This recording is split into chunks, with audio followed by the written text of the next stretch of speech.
Hello, welcome to the Goodwill Cxunting podcast. If you can hear children screaming, it is because there's a playground outside my window, which in theory is lovely, but in actuality is pretty draining.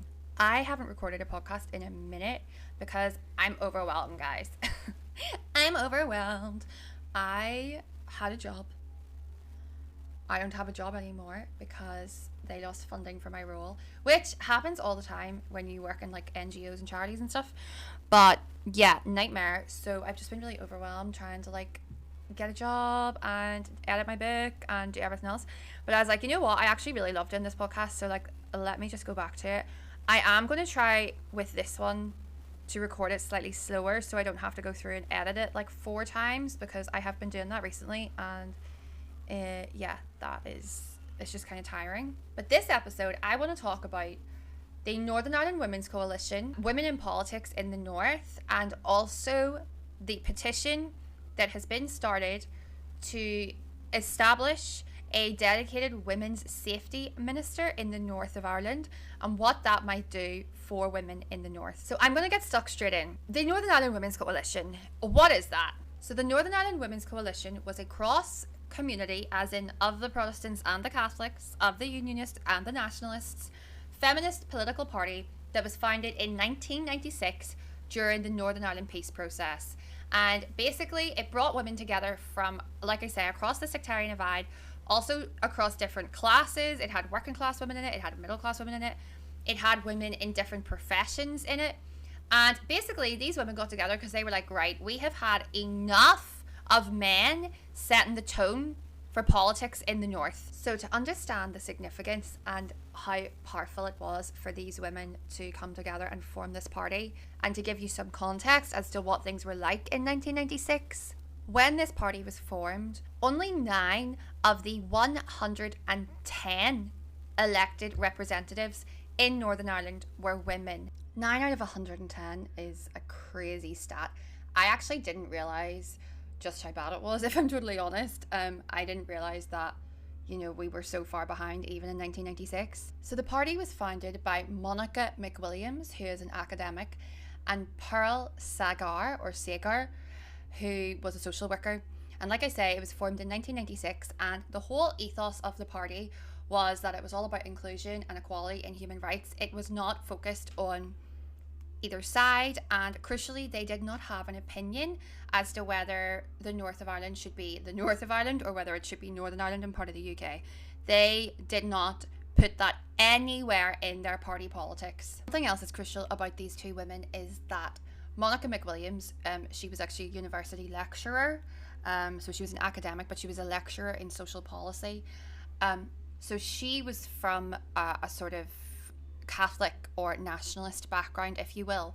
And Pearl Sagar, I hope I'm saying that right, Sagar, she was a Protestant community worker from East Belfast. So they came from different sides of the divide, and what they were really propelled by and inspired by, or inspired to act around really, was the fact that women were being excluded. It didn't matter if you were a Protestant or a Catholic, if you were a Unionist or a Nationalist, women were being excluded from the peace process. And obviously, 1996 is whenever the peace talks were sort of kicking off and began.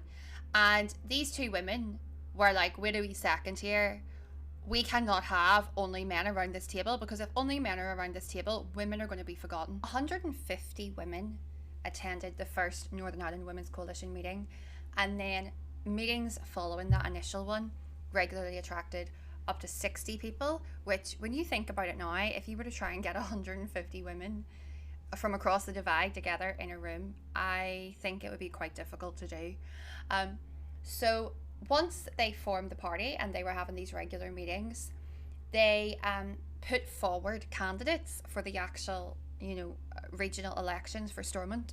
The 2 women, Monica and Pearl, ran for election alongside 8 other candidates, and they secured 7,731 votes in their first attempt, which is pretty remarkable for a brand new party that was together for less than a year at that time. By 1998, they had secured 13,000 votes, and Monica McWilliams, who represented South Belfast, and a lady called Jane Morris, who represented North Down, big up North Down, they were elected into the Assembly. So they became MLAs within the Northern Irish Assembly.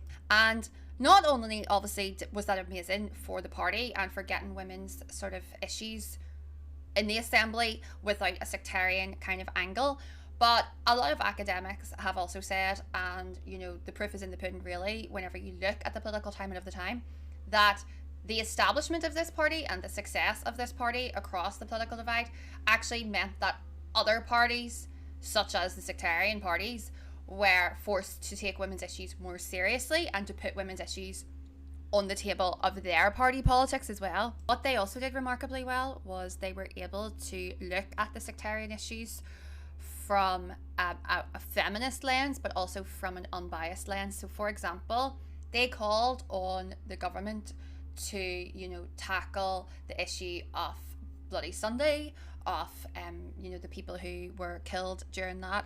They also called on the government to tackle the issue of the disappeared and the people who, the IRA had harmed.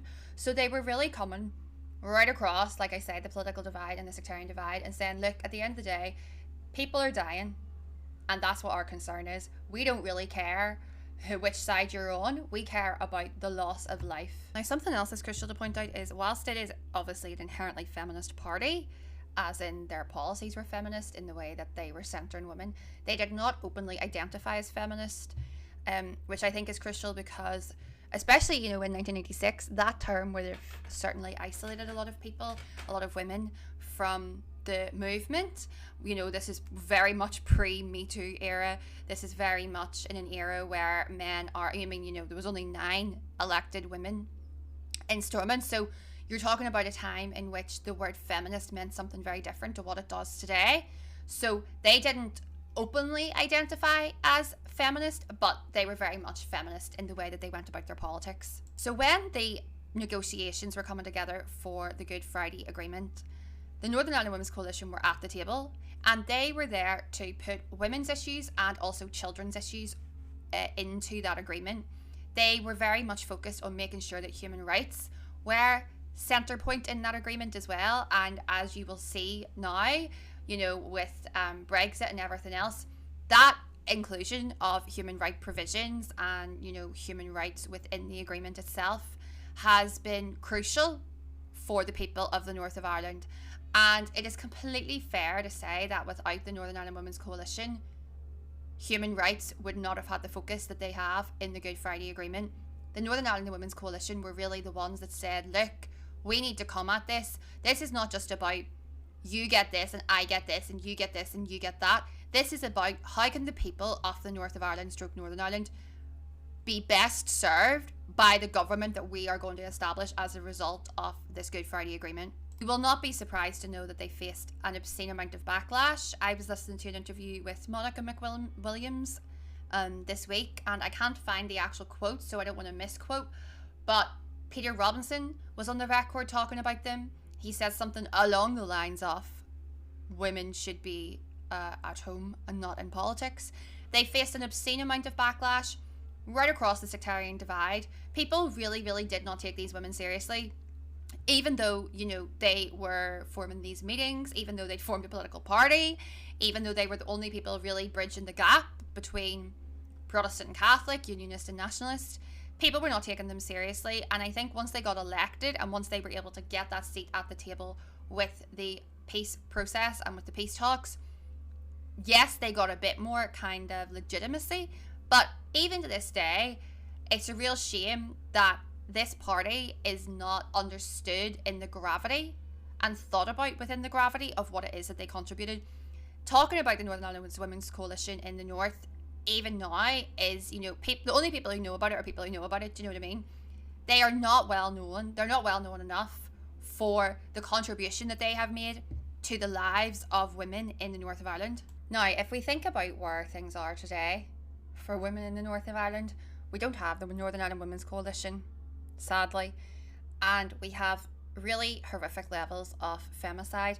I have multiple podcasts about femicide in the north of Ireland, so I'm not going to get into it too much just because I want to keep this more optimistic than miserable, to be honest. But we could really do with this type of women's representation in the north. we could really do with a figure for women within politics that is dedicated to women's issues.